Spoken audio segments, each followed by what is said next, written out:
안녕하십니까? 5월 18일 화요일 인도네시아 헤드라인 시작합니다. 첫 번째 소식입니다. 인도네시아 코로나19 확진자가 총 173만 6,670명으로 늘어났으며 이 중 사망 4만 7,967명, 완치 159만 7,067명으로 집계되어 2.8%의 치사율을 보이고 있습니다. 인도네시아의 코로나19 일일 확진자 수는 2,000명 수준으로 크게 감소했으나 이는 느발한 연휴로 검사 수가 줄어들어 감소된 것이며 연휴 이후에 다시 급증할 것으로 예상되었습니다. 인도네시아 보건부 장관은 최근 코백스 퍼실리티로부터 공급받은 백신을 6월까지 100만 명에게 접종할 계획이라고 밝혔습니다.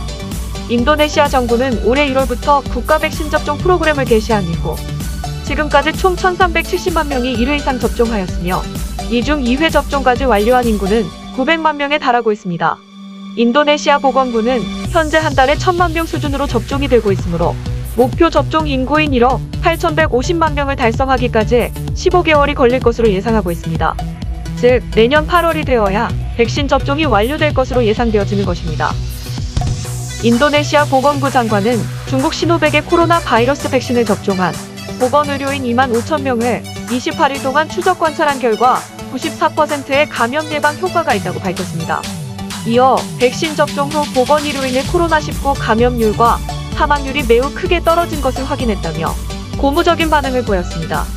하지만 해당 수치가 실제 항체 여부를 확인한 것인지 무증상 감염자까지 가려낸 수치인지는 불분명한 상황입니다. 참고로 해당 백신은 인도네시아 국가 백신 접종 프로그램의 주력 백신이며 각국에서 임상 시험 결과는 50에서 65% 정도로 기대에 못 미쳤던 백신입니다. 노르웨이 정부가 앞으로 아스트라제네카의 백신을 사용하지 않기로 결정했다고 밝혔습니다.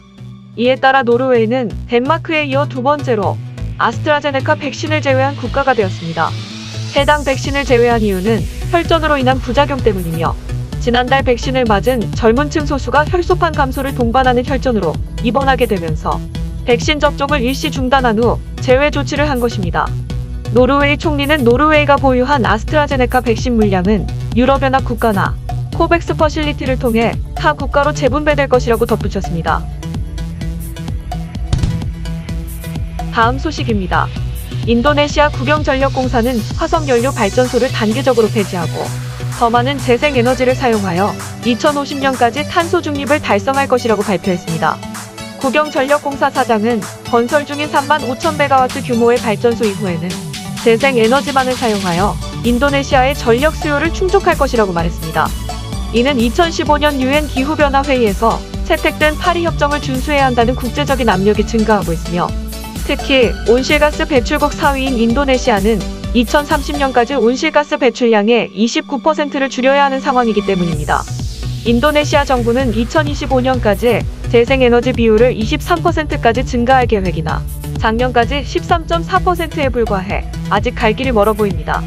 참고로 국영전력공사는 현재 300테라와트의 전력을 생산할 수 있으며 2050년에는 1100테라와트의 생산량이 필요할 것으로 예상하고 있습니다. 다음 소식입니다. 인도네시아 소매상공인협회는 내년으로 예정된 부가가치세 세율 인상 계획에 반대한다고 밝혔습니다.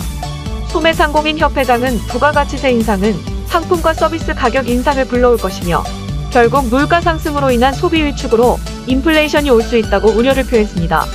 특히 코로나 사태로 경제 지표가 회복되지 않았기 때문에 만약 내년에 부가가치세가 인상이 된다면 인도네시아의 국내 총생산을 구성하는 가장 큰 구성 요소인 가계 소비가 축소되어 경제 회복에 큰 부담이 될 것이라고 경고하였습니다.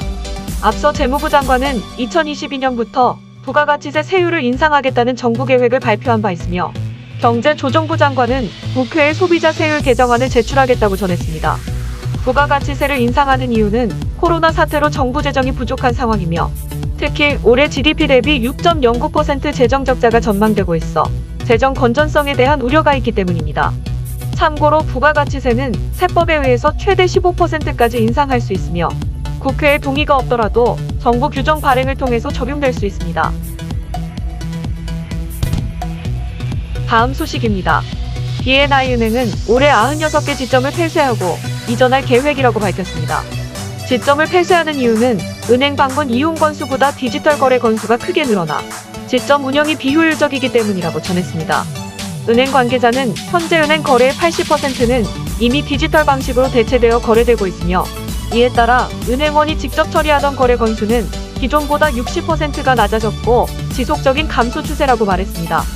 하지만 B&I 경영진은 지점이 폐쇄되어도 직원들은 해고하지 않을 것이며, 폐쇄된 지점의 직원의 경우 다른 지점으로 이동하거나 직원의 능력에 따라 전근하게 될 것이라고 밝혔습니다.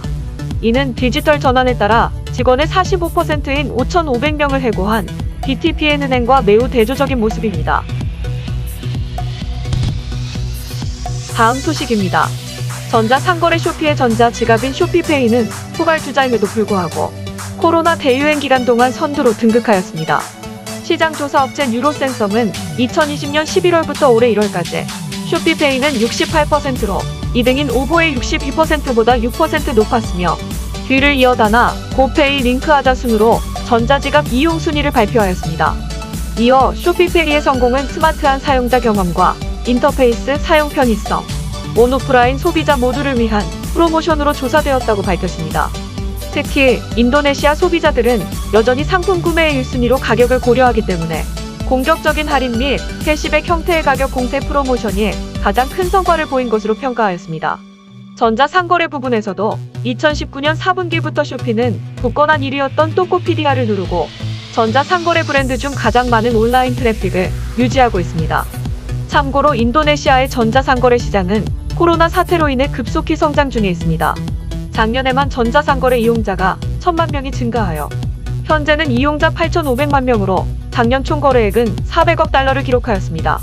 특히 인도네시아 중앙은행은 올해 전자상거래 시장이 사상 최대치인 33.2%의 성장을 전망하여 인도네시아 전자상거래 시장은 지속 성장할 것으로 예측되고 있습니다.